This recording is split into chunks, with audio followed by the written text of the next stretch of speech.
Hi guys, magluluto ako ng fried chicken for tonight. Ito yung dinner namin. So, namarinate ko na to ng kalamansi, salt, pepper, and magic syrup na. Tapos ito ay may flour. Flour at saka crispy fry. So yan o, para crispy. Para crispy ang dating niya guys. Yan. I-dip lang natin dito sa powder. Yan.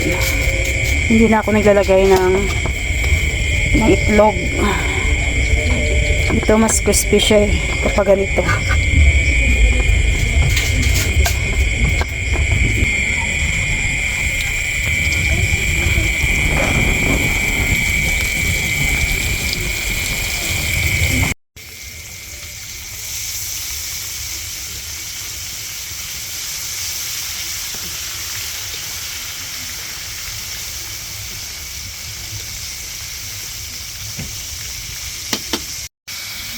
Sa Pisco, di guys, magluto sa sagwa, guys. Nan. Amo ng area namon dewe. Kung gabi. Ang akong ginimo nga triles, wala pa bagyo. Naguba na. Wala pa bagyo, naguba na. Tapos, ari, triles ang sayote. Yan, ang sayote, tumutubo, umakyat na, nag-start ng umakyat yung sayote. Dito ay ampalaya guys. Iayusin ko yan bukas for sure. Ibabaon ko talaga yan. Tingnan nyo, kawawa naman. Yan yung area dito guys. Ang ganda ng pagkaluto ng fried chicken. Namumula-mula. Ayoko yung mabato ka guys.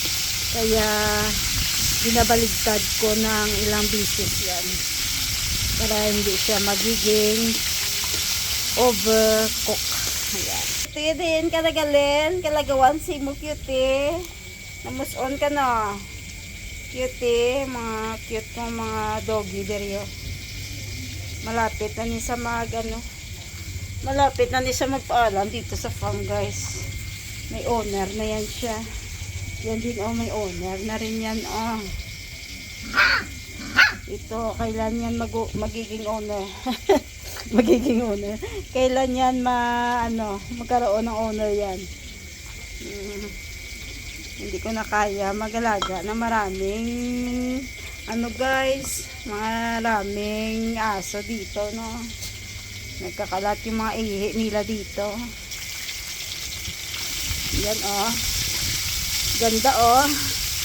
Ganda ng pagkaloto oh. Yung nag-golden. Yan. Kuwang-kuwa ko yung Jollibee na looks lang pala. Hindi yung taste. Yan. Alright. Okay na yan. Pwede na yan.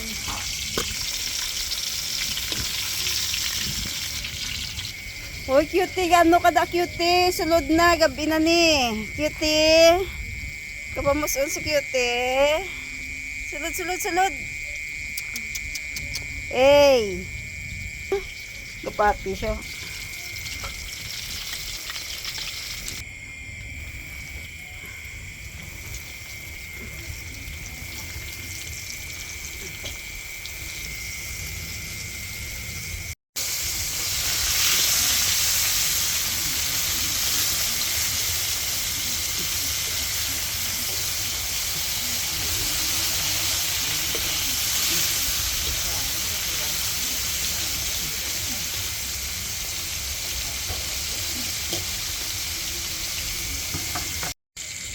Yan, luto na ang second batch ng nanek.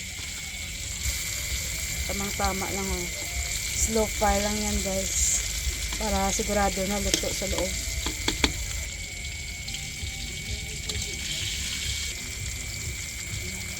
Yan, luto na ang fried chicken guys. Yan, ang ganda ng pagkaluto niya. Charap-charap ng fried chicken.